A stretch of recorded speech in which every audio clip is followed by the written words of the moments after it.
Hi all, എല്ലാവർക്കും നമസ്കാരം. ഇന്ന് വളരെ ഇമ്പോർട്ടന്റ് ആയിട്ടുള്ള ടോപ്പിക്കാണ് നമ്മൾ സംസാരിക്കാൻ ആഗ്രഹിക്കുന്നത്. കഴിഞ്ഞ ദിവസം ഈ പറഞ്ഞ പോലെ നമ്മൾ റീൽസ് സ്ക്രോൾ ചെയ്യുന്ന കൂട്ടത്തിൽ അല്ലേ, റീൽസ് സ്ക്രോൾ ചെയ്ത് പോകുന്ന സമയത്താണ് നമ്മൾക്ക് ഏറ്റവും ഫേവറേറ്റ് ആയിട്ടുള്ള മനുവിന്റെയും ജെബിനും ഗേ കപ്പിളാണ്. അപ്പം അവരുടെ ഒരു ഇൻസ്റ്റഗ്രാം റീല് ഞാൻ ഇവിടെ ഇതിന്റെ കൂടെ കൊടുക്കാം.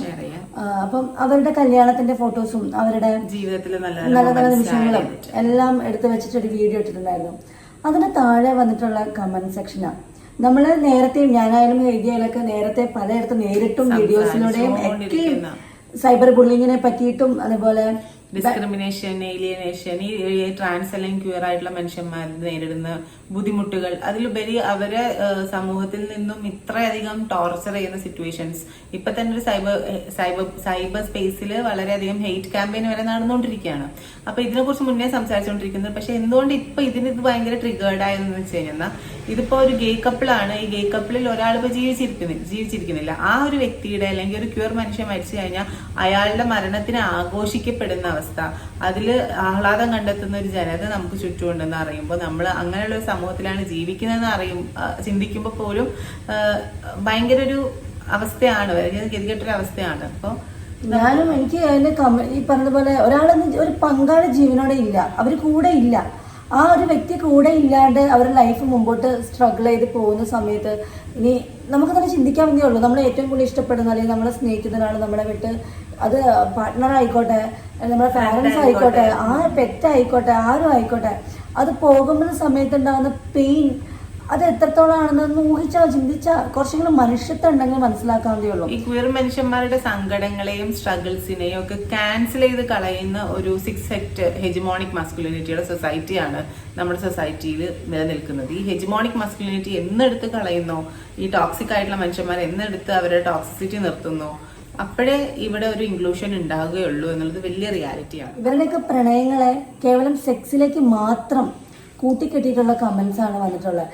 സെക്സ് ചെയ്യാനാണെങ്കിൽ ഒരാൾ കൂടെ വേണ്ടേ, ഒരു പാർട്ട്ണറൊപ്പം വേണ്ടേ? ആ പാർട്ട്ണർ ഇല്ല. ഞാൻ ഇതിനെ കുറച്ച് കമന്റ്സ് വായിച്ചു പോവാം, എന്നിട്ട് ബാക്കി സംസാരിക്കാം. നല്ലത്. ഇനി കോൽക്കളി ഒന്നും വേണ്ട, കൊതം പൊള്ളും നോവും വേണ്ട. എന്തൊരു ഫോബിക് ആയിട്ടാണല്ലേ ഇട്ടിരിക്കുന്നത്. ഞാൻ ഓൾറെഡി ഗുദഭോഗത്തെ പറ്റി ഞാൻ കൃത്യമായിട്ട് ഞാനൊരു വീഡിയോ മുൻപ് ചെയ്തിട്ടിട്ടുണ്ട്. അതൊന്നും പോയി പറ്റിയൊന്ന് കാണണം. ഇതിൽ ആരാ പെണ്ണ്, ആരാ ആണ്? ഇതിലൊരാളെ പെണ്ണാക്കണം എന്ന് എന്താ അത്ര നിർബന്ധം? എന്തത്ര ആഗ്രഹം? പെണ്ണായാൽ മാത്രമേ അവർക്ക് പറ്റത്തുള്ളൂ. അപ്പൊ ആരാ കുനിയുന്ന? ഇതില് എന്ത് പറ്റി ബ്രോ ഗർഭിണനായോ? Kolkali on the stage. Gandhiji സ്വപ്നം കണ്ട ഇന്ത്യ. ലോകം അവസാനിക്കാൻ പോവാന്ന് തോന്നും. ഞാൻ സത്യം പറഞ്ഞാൽ ഞാൻ ആദ്യം ഈ കമന്റ്സിന്റെ കാര്യമൊക്കെ വന്ന സമയത്ത് ഞാൻ ആദ്യം ചിന്തിച്ചത് ഇവരുടെയൊക്കെ ഫോട്ടോസ്, ചില ആൾക്കാരൊക്കെ റിയൽ അക്കൗണ്ടാണ്, ഇവരൊക്കെ ഫോട്ടോസ് ഉൾപ്പെടെ വെച്ചിട്ട് അവരുടെ കമന്റിന്റെ സ്ക്രീൻഷോട്ട്സും വെച്ചിട്ട് തന്നെ ഞാനത് ചെയ്യണമെന്ന് കരുതിയതാ. പക്ഷെ എനിക്കുണ്ടായ ഇൻസിഡന്റ് ഞാൻ പറയാം. എനിക്കൊരു വളരെ മോശം, എനിക്ക് കണ്ടാൽ ഛർദ്ദിക്കാൻ തോന്നുന്ന തരത്തിലുള്ളൊരു സാധനം ഒരാൾ ഇട്ടിട്ടുണ്ടായിരുന്നു. അപ്പം ഞാൻ അയാളുടെ പ്രൊഫൈൽ ഉൾപ്പെടെ ഞാൻ ഇൻസ്റ്റഗ്രാമിൽ സ്റ്റോറി ഇട്ടു. എനിക്കത് പറയാൻ വയ്യ. എനിക്കത് അത്രയും ഭയങ്കര ദേഷ്യവും വെറുപ്പും അറപ്പൊക്കെ തോന്നുന്ന തരത്തിലുള്ള സാധനമായിരുന്നു അത്.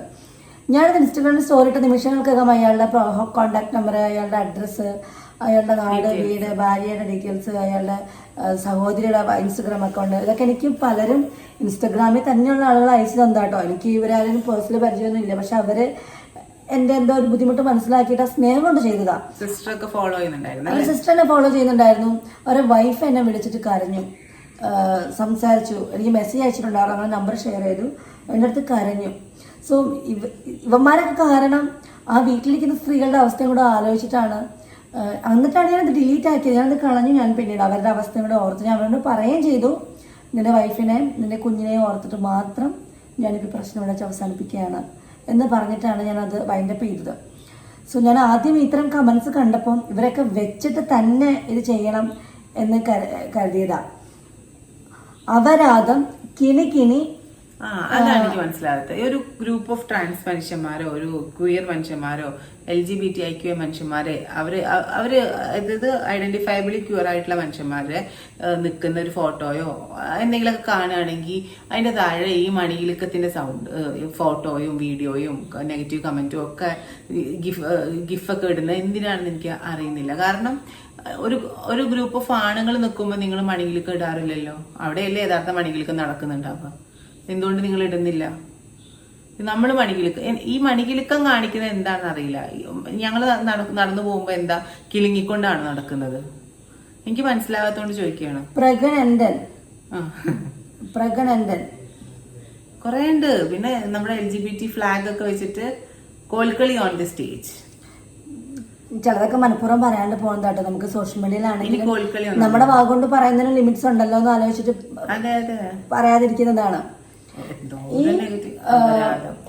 ഈ പറഞ്ഞതുപോലെ ഇത്തരത്തിലുള്ള ബാഡ് കമന്റ്സ് ഇടുന്ന ആൾക്കാരോടാ ആ വ്യക്തി ഇല്ല, ഒരാൾ ഇന്ന് ജീവനോടെ ഇല്ല. നിങ്ങൾ ഈ പറയുന്ന പോലെ കുഞ്ഞു നിൽക്കാനായാലും ഇനി കോല് കളിക്കുകയാണെങ്കിലും ഇനി വേറെ എന്ത് കാര്യമാണെങ്കിലും ശരി, ഇനി അവർ തമ്മിൽ ഫിസിക്കൽ റിലേഷൻഷിപ്പിലാണെങ്കിലും എടോ നമ്മളൊക്കെ മനസ്സിലാക്കേണ്ട ഒരു കാര്യം ഒരാളില്ല. അതൊന്ന് ഏറ്റവും ബേസിക് ആയിട്ട് മനസ്സിലാക്കോ. മറ്റു വ്യക്തിയുടെ ജീവിതത്തിൽ അതൊരു വലിയ ശൂന്യതയാണ്. കാരണം എനിക്ക് തോന്നുന്നു ഈ ഒരു ഇൻസിഡന്റ് നടക്കുന്ന സമയത്ത് നമ്മൾ അത് നേരിട്ട് കണ്ടിട്ടുള്ള ആൾക്കാരാണ്. അതില് എന്താ പറയാ കൂടെ ആ സമയത്ത് ഉണ്ടായിരുന്നവരാണ്. ഈ ഹോസ്പിറ്റലിലാണെങ്കിലും ശരി, ഇപ്പൊ പറഞ്ഞ പോലെ കോർട്ടില് കേസ് നടക്കുമ്പോഴാണെങ്കിലും മനു ഇതുപോലെ ആക്സിഡന്റലി വീണു എന്നറിഞ്ഞിട്ടാണ് ഇവിടുന്ന് കോള് വരുന്നത്. ഞങ്ങൾ 4 പേരും നമ്മുടെ വീട്ടിലുണ്ടായിരുന്ന ദിവസമാണ്. നമ്മൾ 4 പേരും ഹോസ്പിറ്റലിലോട്ട് പോയി. നമുക്ക് ഈ മനും ജെബിനായിട്ടുള്ള പരിചയം എന്ന് പറയുന്നത് ഇവര് മുൻപ് അവരുടെ ഞാൻ അതിന്റെ ഒരു 2023 ഇഫ് ഐ ആം കറക്റ്റ്. 2023 ജെബിന്റെ ആണോ മനുവിന്റെ ആണോ ആരുടെ ഒരാളുടെ ബർത്ത്ഡേ സെലിബ്രേഷന് നമ്മളെ വിളിച്ചു.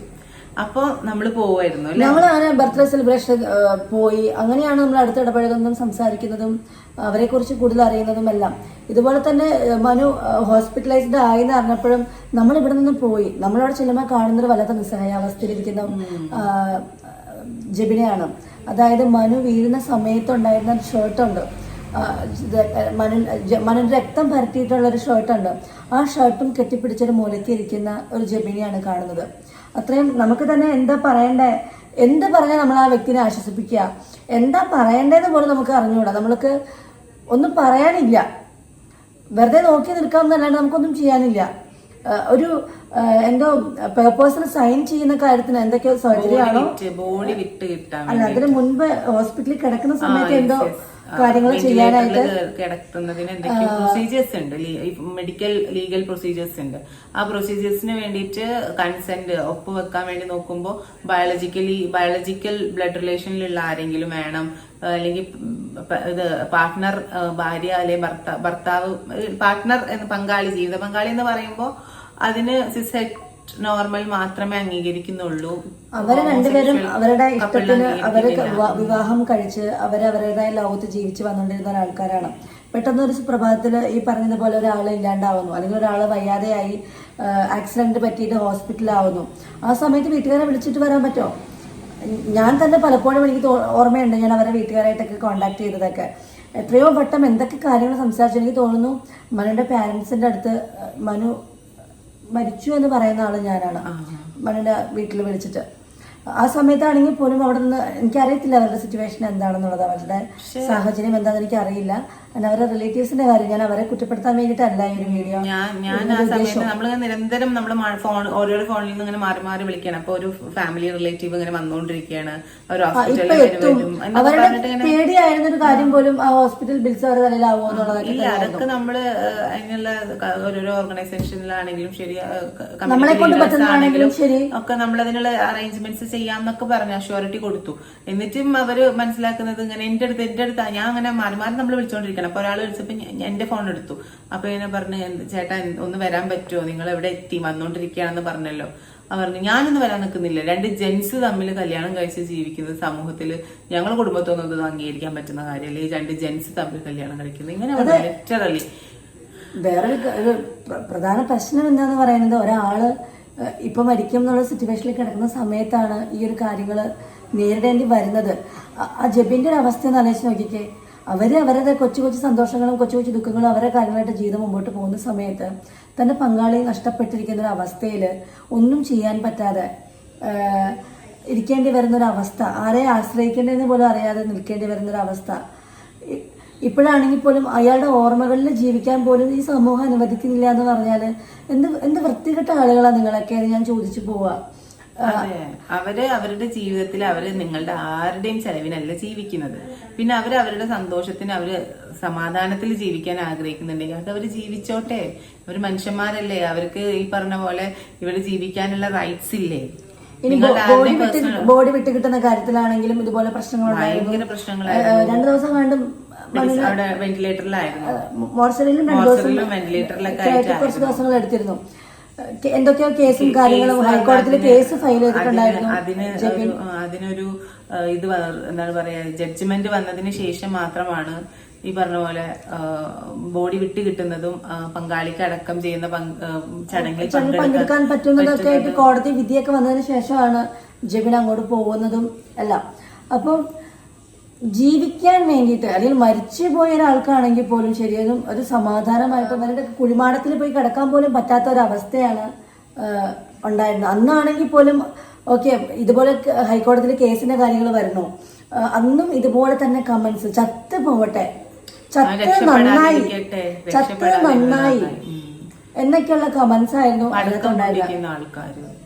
പടക്കം പൊട്ടിക്കുന്ന മനുഷ്യന്മാര് ഒരാളുടെ മരണത്തെ ആഘോഷിക്കുമ്പോൾ ഓക്കെ, ഞങ്ങൾ കൊടുക്കുന്ന മെസ്സേജിനെ നിങ്ങൾ ഒരിക്കലും അക്സെപ്റ്റ് ചെയ്യുന്നില്ല എന്നാണ് പറയുന്നത്. പക്ഷെ ഹ്യൂമാനിറ്റിക്ക് അഗെയിൻസ്റ്റ് ആയിട്ടുള്ള കാര്യമല്ല ഒരാളുടെ മരണത്തിൽ പടക്കം പൊട്ടിച്ച് ആഘോഷിക്കുന്നത്. അത് നിങ്ങളുടെ കുട്ടികൾ കണ്ട് വളരുമ്പോൾ നിങ്ങളുടെ കുട്ടികളും ക്രൂരന്മാരായിട്ടും വളർന്നു വരുന്നത് അത്തരത്തിലുള്ള ഒരു ഭയങ്കര വൃത്തികെട്ട മനുഷ്യന്മാരായിട്ടാവില്ല, ഇതുപോലത്തെ മനസാക്ഷി ഇല്ലാത്ത നീചരായിട്ടാവില്ല വളർന്നു വരുന്നുണ്ടാവുക. നമ്മളെ ഒന്നും അടുത്തേക്ക് കുട്ടികളെ കൊണ്ടുവരാൻ പറ്റില്ല എന്നൊക്കെ ഒരു ഗ്രൂപ്പ് ഓഫ് ആൾക്കാർ പറയുന്നുണ്ട്. അപ്പൊ ഇത്തരത്തില് ഒരു മനുഷ്യന്റെ മരണത്തെ ആഘോഷിക്കുന്ന, അതിൽ പടക്കം പൊട്ടിച്ച് ആഘോഷിക്കുന്ന മനുഷ്യന്മാരെ, ഒരാളുടെ വിഷമത്തിൽ ആനന്ദം കണ്ടെത്തുന്ന ആൾക്കാരുടെ മക്കൾ എങ്ങനത്തെ മക്കളായിട്ടാവും ഈ സമൂഹത്തിൽ വളരുന്നുണ്ടാവുക? ഇതിനകത്ത് പറയാനുള്ള മറ്റൊരു കാര്യം കൂടെ, ഈ വിവാഹം എന്ന് പറയുന്ന ഒരു സങ്കല്പം ഉണ്ടല്ലോ, അല്ലെങ്കിൽ പാർട്ട്ണർഷിപ്പ്, സെക്ഷുവാലിറ്റി, ഇത്തരം വിഷയങ്ങളൊക്കെ നമ്മൾ പല ആളുകളും പലപ്പോഴും നമ്മൾ സോഷ്യൽ മീഡിയാസിലൊക്കെ കണ്ടിട്ടുണ്ടായിരിക്കാം. ഗേ ആയിട്ടുള്ള ആളുകൾ വീട്ടുകാരുടെ നിർബന്ധം കൊണ്ട് വിവാഹം കഴിച്ചിട്ട് പിന്നീട് ഡിവോഴ്സായിട്ട് ആ ലൈഫ് വിട്ടു പോകേണ്ടി വരുന്നത്. അവിടെ നഷ്ടപ്പെടുന്ന ഒരു പെൺകുട്ടിയുടെ ഒരു ജീവിതം, അവരുടെ ലൈഫാണ്. ഒരു പെൺകുട്ടിയുടെ ലൈഫ് വെച്ചിട്ടാണ് അവിടെ ലൈഫ്, അല്ലെങ്കിൽ ആ പെൺകുട്ടിയുടെ ജീവിതത്തിന്റെ ഇമ്പോർട്ടൻസിനെ കംപ്ലീറ്റ്ലി ക്യാൻസൽ ചെയ്തുകൊണ്ടാണ് അവരുടെ റൈറ്റ്സിനെയും അവരുടെ ജീവിക്കാനുള്ള അവരുടെ ചോയ്സിനെയും ക്യാൻസൽ ചെയ്തുകൊണ്ടാണ് ഒരു ഒട്ടും സെക്ഷുവാലിറ്റിയിൽ ഒട്ടും മാച്ച് ആവാത്ത, ഒട്ടും മാനസികമായിട്ട് അടുക്കാൻ പറ്റാത്ത 2 മനുഷ്യന്മാരെ കൊണ്ട്, അതായത് ഗേ വ്യക്തിയെ കൊണ്ട് ഒരു പെൺകുട്ടീനെ കല്യാണം കഴിപ്പിക്കുന്നത്. അത് വിക്ടിമൈസ് ചെയ്യുകയാണ് കംപ്ലീറ്റ്ലി. അതുപോലെ ട്രാൻസ് വുമൻസ് ആയിട്ടുള്ള ആൾക്കാരാണെങ്കിൽ പോലും നിങ്ങളുടെ ഇതൊക്കെ മാറും എന്ന് പറഞ്ഞിട്ട് നിർബന്ധിച്ച് വിവാഹം കഴിക്കേണ്ടി വരുന്ന ഒരു അവസ്ഥയുള്ള ആളുകളൊക്കെ ഉണ്ട്. ഈ ട്രാൻസ് വുമൻസ് ആയിട്ടുള്ള ആളുകളുടെ കാര്യത്തിൽ നിർബന്ധിച്ച് കല്യാണം കഴിച്ചിട്ട് ജീവൻ നശിച്ചു പോയിട്ടുള്ള പെൺകുട്ടികളുണ്ട്. അത് പെൺകുട്ടി, ഞാൻ ഉദ്ദേശിച്ചത് സിസ് വുമൺ ആയിട്ടുള്ള ആൾക്കാരുടെ കാര്യം, ട്രാൻസ് വുമന്റെ കാര്യമല്ല പറയുന്നത്. അവിടെയും നമ്മൾ സിസ് വുമന്റെ തന്നെ മെന്റാലിറ്റി തന്നെയാണ് കൺസിഡർ ചെയ്യുന്നത്. ഇവിടെ ട്രാൻസ് വുമൺ ആയിട്ടുള്ള ആൾക്കാർ വിക്ടിം ആവുന്നതിനൊക്കെ അതിന്റെ ക്യാൻസൽ ചെയ്യുകയോ കാര്യങ്ങളൊന്നുമില്ല. പക്ഷെ എന്നാലും കൂടുതൽ ഇമ്പോർട്ടൻസ് കൊടുക്കുന്നത് ഞാൻ സിസ് വുമൻസ് തന്നെയാണ്. സ്ത്രീകളായിട്ടുള്ള ആളുകൾക്ക് നേരിടേണ്ടി വരുന്ന ആ ഒരു ബുദ്ധിമുട്ട് തന്നെയാണ് അവിടെ കൂടുതൽ ഇമ്പോർട്ടൻസ് ഞാൻ കൊടുക്കത്തുള്ളൂ പേഴ്സണലി. ഇനി ചില ആളുകളുണ്ട്, എനിക്കറിയാവുന്ന ആളുകൾ, അവര് ഈ പറഞ്ഞതുപോലെ സ്വയം ഒന്ന് മാറിയേക്കാം എന്ന് കരുതി ഒരു പരീക്ഷണ അടിസ്ഥാനത്തില് സ്ത്രീകളെ വിവാഹം ചെയ്തിട്ട് ഇനി ബൈ ചാൻസ് അവർ സെക്സ് ചെയ്യാൻ ശ്രമിച്ച് കുട്ടിയായി പോവുകയും ചെയ്തിട്ടുള്ള ആളുകൾ വരെ ഉണ്ട്. മനസ്സിലായോ? കുട്ടി വരെ അതിനുശേഷം അവരുടെ ആഗ്രഹ പ്രകാരം പിന്നീട് അവരെന്ത് ചെയ്യും, അവരവരുടെ ആഗ്രഹപ്രകാരം ഞാൻ പെണ്ണാണ് എന്ന് പറഞ്ഞിട്ട് സാരി കൊടുത്ത്, അല്ലെങ്കിൽ അവരെ ഇഷ്ടത്തിന് ചുരിദാർ ഇട്ട്, അല്ലെങ്കിൽ അവർ മേക്കപ്പും ചെയ്ത്, അല്ലെങ്കിൽ അവർ സർജറി ചെയ്ത് അവരുടെ ഇഷ്ടത്തിന് അവരൊക്കെ മാറിപ്പോയി അവരുടെ ലൈഫായിട്ട് മുമ്പോട്ട് പോകുന്നു. ആ സമയത്ത് അവിടെ ഒരു അമ്മയും കുഞ്ഞും ഒക്കെ അവരുടെ ലൈഫ് ഇങ്ങനെ മുമ്പോട്ട് ചിന്തിച്ച് നിൽക്കുന്നുണ്ട്. ഒരു സാധാരണ സ്ത്രീയുടെ ഒരു അവസ്ഥ ഒന്ന് ആലോചിച്ച് നോക്കിക്കേ.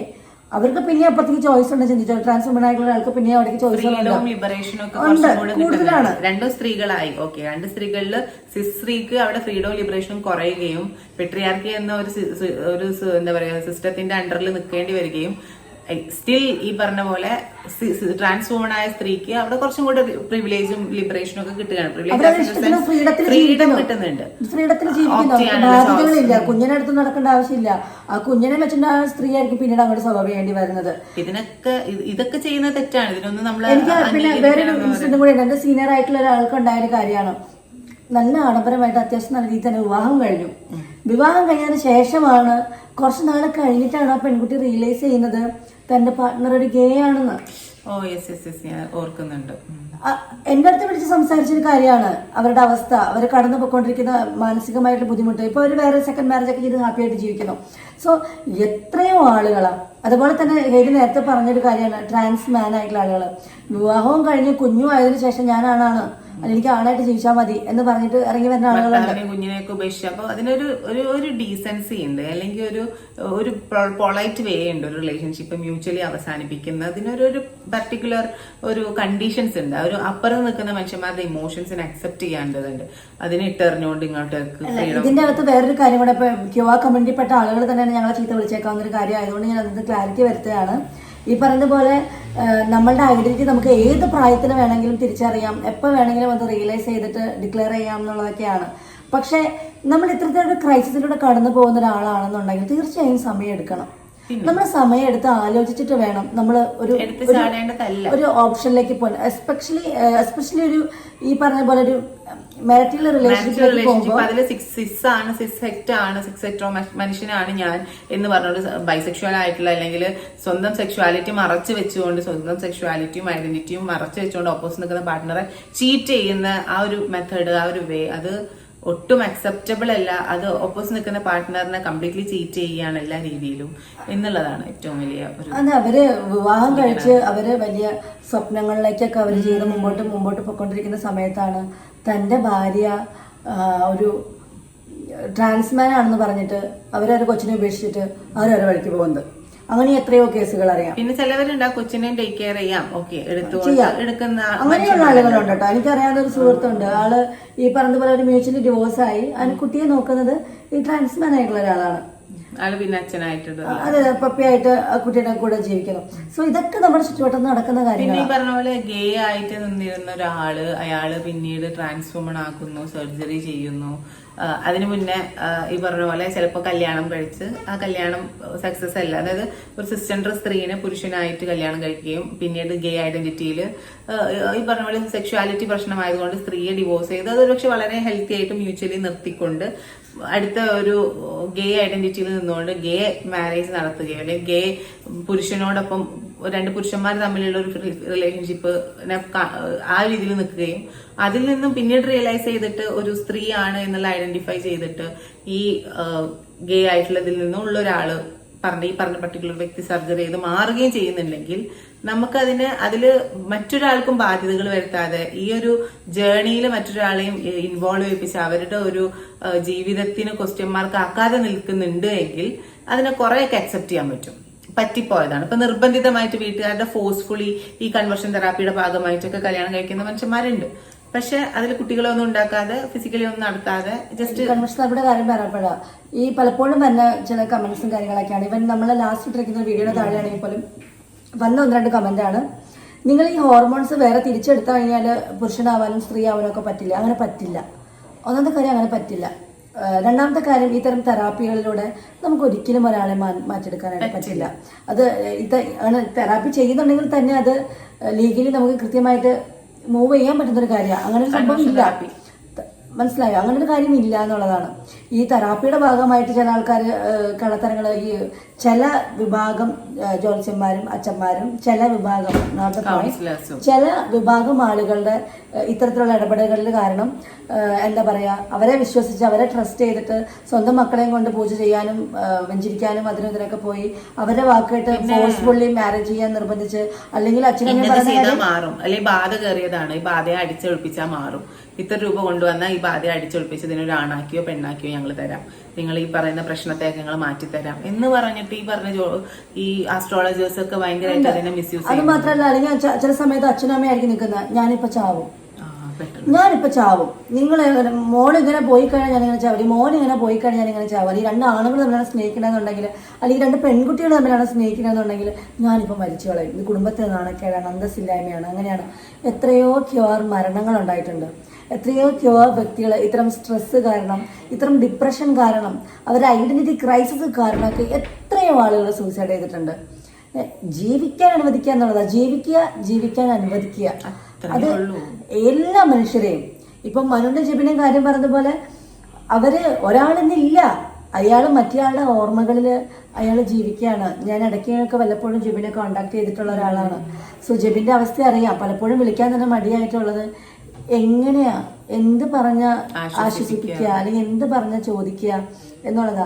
ഞാൻ പലപ്പോഴും ജെബിന്റെ ഇൻസ്റ്റഗ്രാം സ്റ്റോറീസും അതുപോലെ പോസ്റ്റുകളും ഒക്കെ കാണാറുണ്ട്. അവരുടെ പഴയ ഓർമ്മകളും സാധനങ്ങളൊക്കെ എടുത്തിടുന്നുണ്ട്. അത് അവരെന്തോ ചെയ്തോട്ടെ, ഒരാൾ പാർട്ട്ണർ മരിച്ചെന്നും പറയും 24 മണിക്കൂർ റൂമിനകത്ത് തന്നെ ഇരിക്കണമെന്നൊന്നും ഇല്ല. അവരുടെ വിഷമം കരഞ്ഞുകൊണ്ട് തന്നെ കാണിക്കണമെന്നൊന്നും ഇല്ല. ഇന്നത്തെ കാലത്ത് പ്രണയമാണെങ്കിലും ശരി, എല്ലാം കുറച്ചും കൂടെ എക്സ്പ്രസ് ചെയ്യുന്നത് സോഷ്യൽ മീഡിയയിലൂടെയാണ്. സീരിയസ്ലി സോഷ്യൽ മീഡിയയിലൂടെയാണ്. നമുക്ക് ഇഷ്ടപ്പെട്ട ഒരു പോസ്റ്റ് കണ്ടാൽ നമ്മളത് ഷെയർ ചെയ്യും, നമുക്ക് ഇഷ്ടപ്പെട്ട ഒരു ഫോട്ടോ കണ്ടാൽ നമ്മളത് ഷെയർ ചെയ്യും. ഇവൻ ഞാനൊക്കെ ചിന്തിക്കാറുണ്ട്, എനിക്ക് നമ്മുടെ ഫോണൊക്കെ നഷ്ടപ്പെട്ടാലും നമ്മൾക്ക് ഏറ്റവും ഫേവറേറ്റ് ആയിട്ടുള്ള സാധനങ്ങളൊക്കെ നമ്മുടെ ഈ സോഷ്യൽ മീഡിയ അക്കൗണ്ടിൽ അങ്ങനെ ഉണ്ടാവും. ഇപ്പം നമ്മളുടെ പല ഫോട്ടോസും ആണെങ്കിലും ഫോൺ മിസ്സായിപ്പോയി, ഫോൺ നശിച്ചു പോയി കഴിയുമ്പോഴാണെങ്കിലും നമ്മൾ ഇത് പോസ്റ്റ് ചെയ്ത് നമ്മളത് പോസ്റ്റ് ചെയ്തിട്ടുള്ളത് അത് അവിടെ തന്നെ ഉണ്ടാവും. നമുക്ക് വല്ലപ്പോഴും എടുത്ത് കാണാം. ഇപ്പോൾ ടിക്ടോക്കൊക്കെ ഇന്നത്തെ കാലത്ത് ഇല്ല, ബാൻഡാണ്. പക്ഷെ പലപ്പോഴും പല പുറത്തുള്ള ആളുകളൊക്കെ ഇവള് പുറത്തു പോയ സമയത്ത് എൻ്റെ പല പഴയ വീഡിയോസ് എടുത്തിട്ട് എനിക്ക് ഇങ്ങോട്ട് അയച്ചു തന്നു. അപ്പൊ അതൊന്നും എൻ്റെ കയ്യിലില്ലാത്ത സാധനങ്ങളാണ്. സോ അവർക്ക് ഇഷ്ടമുള്ളതൊക്കെ അവർ പോസ്റ്റ് ചെയ്യട്ടെ. അതിനകത്ത് ആരെയും ബുദ്ധിമുട്ടിക്കുന്നൊന്നുമില്ലല്ലോ, ആരും ഉപദ്രവിക്കുന്നില്ല.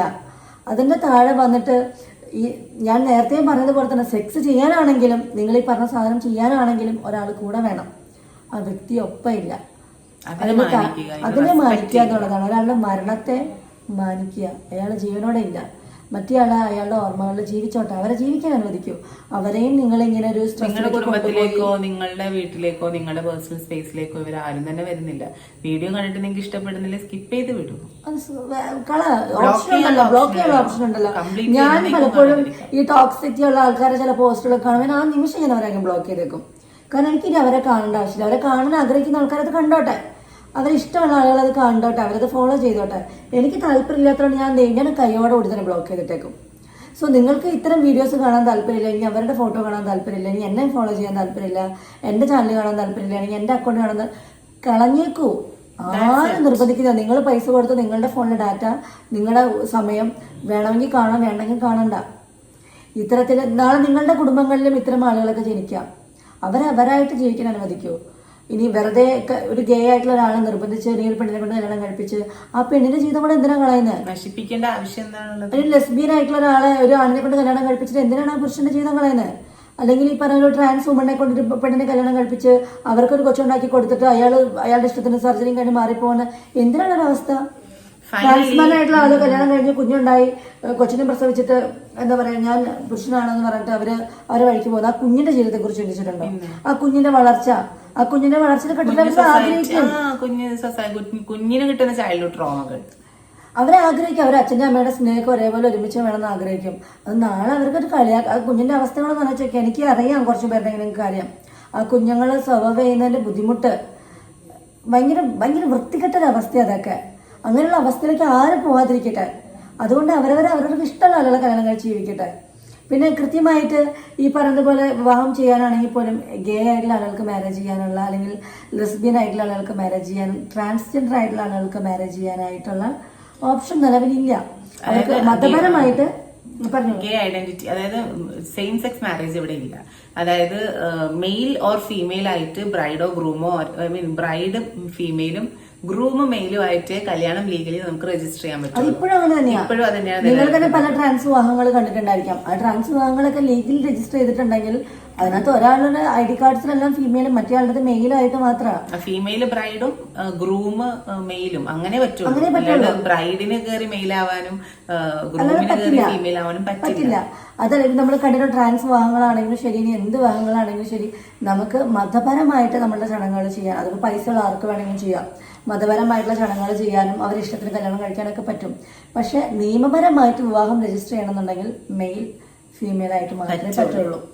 അത് ഈ പറഞ്ഞ പോലെ നമ്മുടെ സകല ഡോക്യുമെന്റ്സിൽ ഇപ്പോൾ ഞാനൊരു ട്രാൻസ് വുമണാണ്, എൻ്റെ ഐ ഡി കാർഡ്സിലെല്ലാം ഫീമെയിലാണ്, എൻ്റെ എല്ലാ രേഖകളിലും ഫീമെയിലാണ്. സോ എനിക്ക് നാളെ വേണ്ടിയിട്ട് ആൾ വിവാഹം ചെയ്യാം, എൻ്റെ ഇഷ്ടത്തിന് പ്രകാരം എനിക്ക് രജിസ്റ്റർ മാരേജ് ചെയ്യാം, വിവാഹം രജിസ്റ്റർ ചെയ്യാം. എൻ്റെ ഗ്രൂമായിട്ടുള്ള ആളുടെ ഐ ഡി കാർഡ്സ് എല്ലാം മെയിലാണെന്നുണ്ടെങ്കിൽ ഈസി ആയിട്ട് ചെയ്യാം. മനസ്സിലായോ? ഇതാണ് ഒരു മാരേജിന്റെ സിസ്റ്റം എന്ന് പറയുന്നത്. അപ്പം ഇപ്പം മനുവിന് ഇതുപോലൊരു ആക്സിഡന്റ് വന്ന സമയത്താണെങ്കിൽ പോലും ജബിന് ഒരു രേഖകളിൽ ഒപ്പിടാൻ പറ്റാതെ പോയത് അവരുടെ വിവാഹത്തെ ഈ സമൂഹം അല്ലെങ്കിൽ ഈ രാജ്യം അംഗീകരിച്ചിട്ടില്ലാത്തത് കൊണ്ടാണ്. എത്രയോ രാജ്യങ്ങൾ ഇത്തരത്തിലുള്ള സെയിം സെക്സ് മാരേജിനെ പ്രൊമോട്ട് ചെയ്യുന്നുണ്ട്. പിന്നെ 2001 നെതർലാൻഡ്സിൽ first gay marriage, if I am correct, first gay marriage നടക്കുന്നത്. സാൻ ഫ്രാൻസിസ്കോയിലും ഇതേപോലെ ട്വിൻ ഡോട്ടേഴ്സ് എന്ന് പറഞ്ഞിട്ടോ എന്തോ ഒരു ഓർഗനൈസേഷൻ ഉണ്ട്. അതില് മാർട്ടിനും ലയോൺ എന്നും പറഞ്ഞിട്ടുള്ള 2 സ്ത്രീകള് സാൻ ഫ്രാൻസിസ്കോയിൽ വെച്ചിട്ട് ഫസ്റ്റ് ലെസ്ബിയൻ മാരേജ് നടത്തുന്നുണ്ട്. അപ്പൊ ഇത് മറ്റു രാജ്യങ്ങളിൽ ഇതിനെ വളരെ നല്ല രീതിയിൽ വളരെ ഫൈറ്റ് ചെയ്തതിന്റെ ഭാഗമായിട്ട് അവരവിടെ ലീഗൽ അഷോറിറ്റി അല്ലെങ്കിൽ ലീഗൽ പ്രൊട്ടക്ഷൻ, ലീഗൽ സ്ട്രെങ്ത് നേടിയെടുക്കുന്ന സാഹചര്യത്തിൽ നമ്മൾ സ്വാതന്ത്ര്യം കിട്ടി 78-75 വർഷം കഴിഞ്ഞിട്ടും നമുക്ക് അതിനൊരു പ്രൊവിഷൻ ഇല്ലാത്തത് ഭയങ്കര ദുർബലമായ ഒരു അവസ്ഥയാണ്. ഇത്തരത്തിലുള്ള പേഴ്സണൽ ലൈഫ് ഓരോരുത്തരുടെ പേഴ്സണൽ ലൈഫിലേക്ക് വരുമ്പോഴാണ് എത്രത്തോളം വൾണറബിൾ ആണ് എന്നറിയുന്നത്. അതിൽ അണ്ടർ പ്രിവിലേജ്ഡ് ആയിട്ടുള്ള എക്കണോമിക്കലി കുറച്ച് ബാക്ക്വേർഡ് ആയിട്ടുള്ള മനുഷ്യന്മാരാണ് എങ്കിൽ പോലും അവരുടെ അവസ്ഥ പറഞ്ഞറിയിക്കാൻ പോലും പറ്റാത്തതാണ്. അതൊക്കെ ഒരു വലിയ റിയാലിറ്റിയാണ്. ഇതിൽ പല രീതിയിലുള്ള ഇൻവോൾവ്മെന്റും ഉണ്ട്. ഇപ്പം കാസ്റ്റ് വളരെയായിട്ട് വർക്ക്ഔട്ട് ചെയ്യുന്നുണ്ട്, എക്കണോമിക് സ്റ്റാറ്റസ്, ക്ലാസ് ഒക്കെ ഭയങ്കരമായിട്ട് വർക്ക്ഔട്ട് ചെയ്യുന്നുണ്ട്. ഇപ്പൊ ക്യൂയർ മനുഷ്യന്മാരിൽ ഒരുപക്ഷെ വളരെയധികം പ്രിവിലേജ് ഉള്ള ഒരു മനുഷ്യന്, വളരെയധികം അക്സസിബിലിറ്റി ഉള്ള ഒരു മനുഷ്യനെ പോലെ ആകണമെന്നില്ല ഒരു ദളിത് കമ്മ്യൂണിറ്റിയിൽപ്പെട്ട ഒരു ക്യൂയർ മനുഷ്യന്റെ അവസ്ഥ എന്ന് പറയുന്നത്. ഈ സബ്ജക്റ്റിനെ കുറിച്ച് സംസാരിക്കുകയാണെങ്കിൽ ഒരുപാട് ഇതിന്റെ ഉള്ളിൽ തന്നെ ഒരുപാട് കാര്യങ്ങളുണ്ട്. സോ ഏറ്റവും ബേസിക് ആയിട്ട് ഞാൻ ഈ വീഡിയോ അവസാനിപ്പിക്കാൻ ഞാൻ ആഗ്രഹിക്കുന്നത്, ഓരോ മനുഷ്യന്റെയും ജീവിതവും സ്വപ്നങ്ങളും ഒക്കെയാണ്. അവരെ ജീവിക്കാൻ അനുവദിക്കുക, അവരിഷ്ടത്തിന് അവർ ജീവിച്ചോട്ടെ, അവരിഷ്ടത്തിന് ജീവിക്കാൻ അനുവദിക്കുക. നിങ്ങളുടെ പേഴ്സണൽ സ്പേസിലേക്കോ നിങ്ങളുടെ ഇടത്തേക്കോ അവരുടെ ഇടത്ത് ജീവിക്കട്ടെ. അതുപോലെ മരിക്കുന്ന ആൾക്കാണെങ്കിൽ പോലും, എത്ര ശത്രുക്കളാണെങ്കിൽ പോലും മരിച്ചാൽ പിന്നെ ശത്രുത വെക്കരുതെന്നാണ് ഞാനൊക്കെ പഠിച്ചിട്ടുള്ളത്. അപ്പം ആ മരിക്കുന്ന ഡെഡ് ബോഡിയുടെ അടുത്തെങ്കിലും നമ്മളൊരു ബഹുമാനം കാണിക്കണമല്ലോ. അതെങ്കിലും ജീവിതത്തിൽ പഠിക്കാൻ ശ്രമിക്കുക. ഇതൊക്കെ നമ്മൾ ചൈൽഡ്ഹുഡ് മുതൽ നമ്മുടെ വീട്ടിൽ നിന്നൊക്കെ പഠിക്കുകയും മനസ്സിലാക്കുകയും ചെയ്യേണ്ട കാര്യങ്ങളാണ്. അറ്റ്ലീസ്റ്റ് ഇത് മൃതശരീരത്തെ ബഹുമാനിക്കുന്ന കാര്യമെങ്കിലും. പക്ഷെ ഇതൊക്കെ വളരെ മോശമാണ്, ഇത്തരം കമന്റുകളും ഇത്തരം കാര്യങ്ങളും എല്ലാം. സോ ദയവായി ഇത് റിക്വസ്റ്റ് ചെയ്യണം, ദയവായി ഇത്തരം കാര്യങ്ങൾ കൺസിഡർ ചെയ്യണം. Thank you for watching this video. Bye. Thank U.